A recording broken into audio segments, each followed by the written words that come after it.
Hello everyone, आप सभी का गणित एनालिसिस चैनल पर स्वागत है। हमने अपनी पिछली क्लासेस में कुछ क्वेश्चंस को सॉल्व किया था और आज हम अपनी क्लास के अंदर एक्सरसाइज 2.2 का जो क्वेश्चन नंबर 1 है उसका जो लास्ट क्वेश्चन है 3x² माइनस का x माइनस का 4, इस क्वेश्चन को हम सॉल्व करते हैं। और ये क्वेश्चन आप लोगों के लिए बहुत ही ज़्यादा ईजी है क्योंकि इस तरीके के हमने 3 क्वेश्चन पहले ही कर लिए हैं और 2 क्वेश्चन थोड़े डिफरेंट टाइप के आए थे, तो उसको भी मैंने आप लोगों को अच्छे तरीके से समझाया है। तो इस क्वेश्चन को भी अब हम सॉल्व करते हैं। हमें पता है कि ये क्या दिया है हमें 3x माइनस का x माइनस का 4, क्या है ये? एक बहुपद है। ठीक है, तो मैं क्या लिखूंगा यहाँ पर px बराबर 3x² माइनस का x माइनस का 4। ठीक है, अधिकतम घात 2 है, उससे कम घात 1 और उससे कम घात क्या है 0। वो हमें दिख नहीं रहा क्योंकि ये क्या है? अचर बहुपद। क्यों होता है? मैंने इसको अपनी पिछली क्लास में समझाया है। अब हमें क्या करना है, इस -x के ऐसे 2 टुकड़े करने हैं, ठीक है, जिनको आपस में गुणा करने पर तो क्या मिल जाए भाई? हमें 2 ऐसी संख्याएं ढूंढनी है, आपस में गुणा करने पर तो क्या आ जाए? -12। देखिए, मैं -12 किसको गुणा करने के लिए बोल रहा हूँ? एक बार तो इस -4 को गुणा करके बता रहा हूँ आपको मैं, ठीक है, और इसके x² के गुणा करके बता रहा हूँ, तभी मेरा क्या मिल रहा है? -12 है ना। तो यानी 2 संख्या ऐसी ढूंढनी है आपस में गुणा करने पर -12 आ जाए और उन दोनों संख्याओं को आपस में घटाने पर क्या मिल जाए हमें? -x। तो -x यानी इसके आगे क्या लिखा हुआ है? -1। बस आपको क्या थोड़ा वो दिखाई नहीं दे रहा। एक किसी संख्या को गुणा करते थे तो हमें वही संख्या प्राप्त होती है, इसलिए हमें अक्सर सवालों में 1 नज़र नहीं आता है और 0 भी नज़र नहीं आता है। ठीक है, तो आपस में इन दोनों संख्या को घटाने पर क्या मिल जाए हमें? -1। तो मैं क्या कर रहा हूँ, जो ये -12 है ना, इसके मैं क्या करूँगा? गुणनखंड। तो थोड़ी देर के लिए चिन्ह भूल जाता हूँ, केवल 12 पे ध्यान दूंगा मैं। तो 12 का अभाज्य गुणनखंड करूँगा तो 2 6 की 12, 6 बार भाग जाएगा। अब क्या 2 का भाग जा सकता है? तो 2 का 2, 2 3 6, और 3 में किसका भाग जाएगा? 3 का। जैसे मैं इसका गुणनखंड कर रहा हूँ तो क्या गुणनखंड मिल सकते हैं? एक पेड़ तो 2 दूनी 4 और एक 3 का बन सकता है, नहीं बन सकता भाई? 4 और अगर 3 का पेड़ बनाऊँ तो देखिए 4 और 3 को आपस में गुणा करने पर क्या मिल रहा है मेरे को? 12 मिल रहा है। यानी ये वाली बात तो सही है। ठीक है, यानी क्या, एक संख्या को मैं मान लो अगर मैं 4 - 3 करता हूँ तो क्या मुझे उत्तर 1 मिल रहा है, पर मुझे यहाँ क्या मिलना चाहिए था? दोनों संख्याओं को आपस में घटाने पर -1। यानी मेरे को बड़ी संख्या के आगे किसका चिन्ह लगाना होगा? माइनस का। यानी एक तो -4 लेना होगा और एक क्या लेना होगा? +3। इन दोनों को मैं जैसे आपस में घटा रहा हूँ, देखिए क्या कर रहा हूँ, घटाने का मतलब क्या होता है? -4 + 3 कर रहा हूँ, तो क्या उत्तर मिल रहा है मेरे को? -1 मिल रहा है। और -4 और -3 को जैसे मैं आपस में गुणा कर रहा हूँ तो क्या उत्तर मिल रहा है मेरे को? +3 है ना, -12 मिल रहा है। यानी वो पेयर हमारा क्या होगा? एक तो -4 होगा या नहीं होगा? एक तो -4x होगा और एक क्या होगा? +3x। तो ये वाला पेयर आपको अब अच्छे तरीके से मिल गया है। तो ये वाली बात अब आपको समझ में आ गई होगी। ठीक है, जो मैंने इसमें एडिशनल लिखा है एक बार मैं उसको इरेज करता हूँ और इस सवाल को उसी तरीके से हम सॉल्व करने की कोशिश करते हैं। ठीक है, तो हमने ये अपना सवाल लिख लिया है। px बराबर 3x² माइनस का x माइनस का 4, और उसके 2 गुणनखंड हमें क्या मिले? एक तो -4x मिला और एक क्या मिला हमें? +3x। कैसे मिला मैंने इसको पहले समझा दिया है आपको। अब हम इस सवाल को सॉल्व करते हैं। तो px बराबर क्या हो जाएगा? 3x² माइनस का 4x प्लस का 3x और माइनस का क्या आ जाएगा? 4। देखिए इन दोनों का आपस में जैसे ही जोड़ रहा है, घटा रहे हैं, आप कुछ भी बोल सकते हैं, प्लस माइनस माइनस ही होता है, तो घटा रहे हैं तो हमें -x मिल रहा है और इन दोनों का आपस में गुणा कर रहे हैं तो क्या मिल रहा है? -12x² मिल रहा है। जो कॉमन आ रहा है उसको कॉमन लेते हैं। एक बार बताइए, 3 और 4 में कुछ कॉमन आता है? एक ही आता है, तो एक को लिखने की जरूरत नहीं है। तो इधर x² और इधर x है, तो मैं क्या करता हूँ? x कॉमन ले लेता हूँ। जैसे x कॉमन लूँगा तो अंदर तो क्या बचेगा? 3x, और यहाँ क्या बचेगा? -4। इधर कुछ कॉमन आ रहा है? नहीं आ रहा। 3 और 4 में कुछ कॉमन नहीं आ रहा। यहाँ x भी एक ही जगह, इधर भी x होता तो हम क्या ले लेते? x को कॉमन लेते।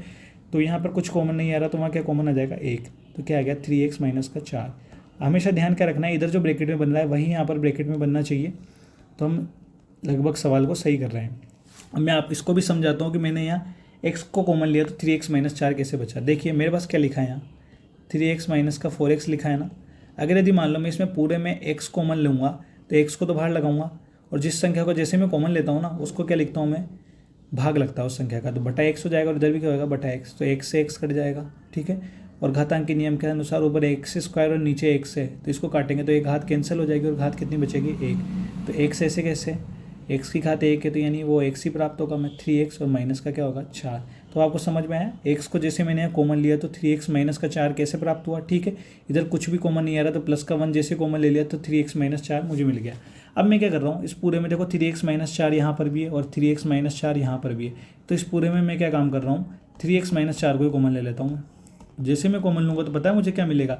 इस 3x - 4 का इस 3x - 4 में भाग लगेगा तो 1 आएगा, तो यहाँ बचेगा x और यहाँ पर बचेगा 1। अब मैं इसको भी समझाता हूँ आपको कि ये मैंने कैसे लिखा। ठीक है, देखिए मैंने क्या करा, मेरे पास क्या लिखा है बताइए? x ब्रैकेट 3x - 4 लिखा है ना।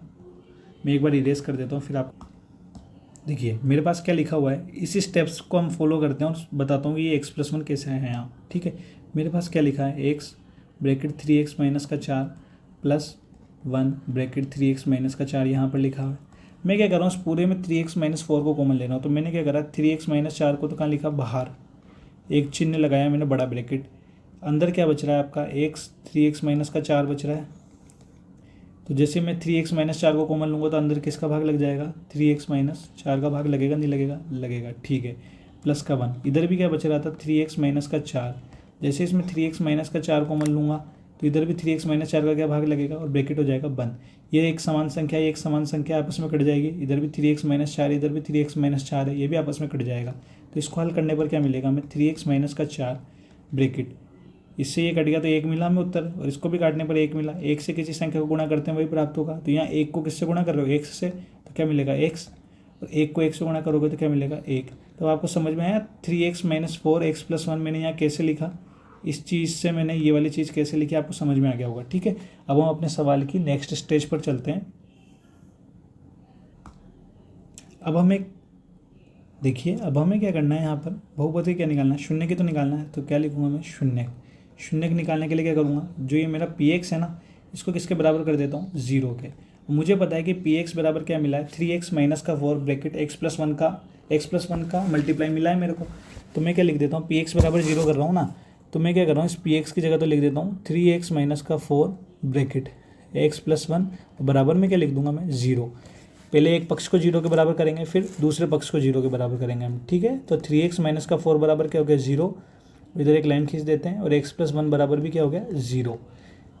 इधर चर राशि छोड़ेंगे, इधर अचर छोड़ेंगे, तो इधर 3x ऐसे कैसे रह जाएगा, -4 का जैसे पक्षांतर करोगे प्लस का 4 होगा। अब इस 3 का भी मुझे क्या करना पड़ेगा, पक्षांतरण, पर ये गुणा के रूप में, तो जैसे गुणा का पक्षांतरण करूंगा तो इसका अपोजिट क्या हो जाएगा, भाग। तो x बराबर क्या मिल गया, 4/3, और इससे 1 का पक्षांतरण करूंगा तो क्या मिलेगा, -1।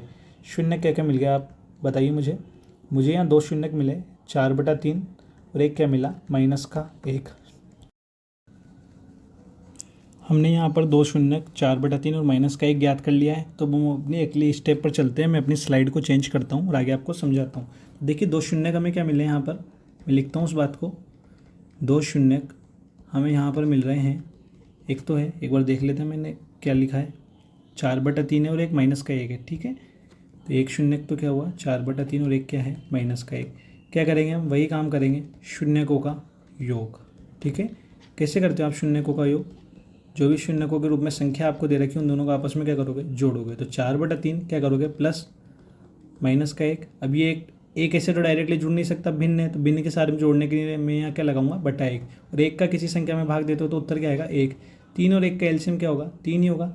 3 का 3 में भाग दोगे 1 आएगा, 1 को किससे गुणा करोगे, 4 से, प्लस 1 को 3 में भाग दोगे 3 आएगा, और 3 को किससे गुणा करोगे, -1 से। ठीक है, 4 एकम 4 आ गया, 3 इंटू -1 क्या हो गया, -3 हो गया, बटा में क्या आ गया, 3 आ गया। ठीक है, तो 4 में से 3 जाएगा तो क्या बचेगा, 1/3। तो शून्यकों का योग कितना मिला आपको, 1/3। इसी तरीके से आप क्या करोगे, शून्यकों का गुणनफल निकालोगे। ठीक है, तो कैसे निकालोगे, दोनों शून्यकों को आपस में क्या कर दोगे, गुणा कर दोगे, शून्यकों का गुणनफल। कैसे करोगे, 4/3 को किससे गुणा कर दोगे, -1 से। अब यहाँ बटा में 1 लगा देता हूँ तो ज़्यादा आसानी होगी गुणा करने में। तो 4 इंटू क्या हो जाएगा, ऊपर -1, और बटा में क्या हो जाएगा, 3 गुणा 1। 4 को -1 से गुणा करोगे, -4, और बटा में क्या, 3 गुणा 1 है तो क्या आएगा, -3, मतलब बटा में 3। तो यानी शून्यकों का गुणनफल तो क्या मिल गया आपको, -4/3, और शून्यकों का योग कितना मिल गया आपको, 1/3। ठीक है, अब हम अपनी अगली स्लाइड पर चलते हैं। x² -4 में यहाँ लिख देता हूँ। ठीक है, अब मैं एक चीज़ और जानता हूँ, क्या, चूँकि px बराबर क्या होता है, ax² प्लस का bx प्लस का c होता है, x² प्लस का x c अचर। अब मैं क्या करता हूँ, यहाँ तुलना करता हूँ। किसकी तुलना करता हूँ, मैं तुलना किसकी कर रहा हूँ, गुणांकों की कर रहे हो ना। तो a बराबर क्या आ जाएगा, 3। देखो यहाँ a है और यहाँ पर 3 है, x² ऐसे कैसे ये हट जाएगा, तो a बराबर 3 मिलेगा। b बराबर यहाँ कुछ नहीं दिख रहा, पर असल में पता है यहाँ क्या है, 1 लिखा हुआ है, बस आपको दिख नहीं रहा वो। पर हमेशा यहाँ वाली संख्या को आप चिन्ह के साथ काम में लेना। तो b बराबर क्या आ गया, -1 आ गया, और c बराबर क्या आ गया, -4 आ गया। क्यों चिन्ह को काम में लेना है, मैंने अपनी पिछली क्लासेस के अंदर इस बात को अच्छे तरीके से समझाया है। अब मुझे क्या करना है, शून्यकों का योग करना है। ठीक है। क्या करूँगा, शून्यकों का योग। कैसे योग होता है शून्यकों का, देखिए अल्फ़ा प्लस बीटा बराबर क्या होता है, माइनस का बी बटा ए होगा नहीं होगा, होगा। तो अल्फ़ा प्लस बीटा मैं जैसे ही कर रहा हूँ, तो बी का मान क्या है, माइनस का 1, और बाहर भी क्या है, माइनस, तो बाहर वाले माइनस को छोड़ेंगे और अंदर क्या लिखेंगे, माइनस का 1। ए का मान कितना है, 3 है ना, ठीक है 3 है, बराबर। इसको हल करूँगा तो माइनस और माइनस आपस में गुणा होंगे प्लस, तो यहाँ तो बनेगा 1 और बटा में क्या आएगा 3। तो अल्फ़ा प्लस बीटा बराबर हमें क्या मिल गया है, 1/3 मिल गया। अगला देखिए, अब हमें क्या करना है, शून्यकों का गुणनफल। क्या करना है, शून्यकों का गुणनफल।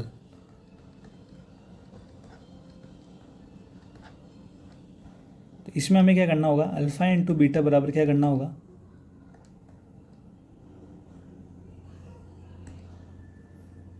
सी बटा ए।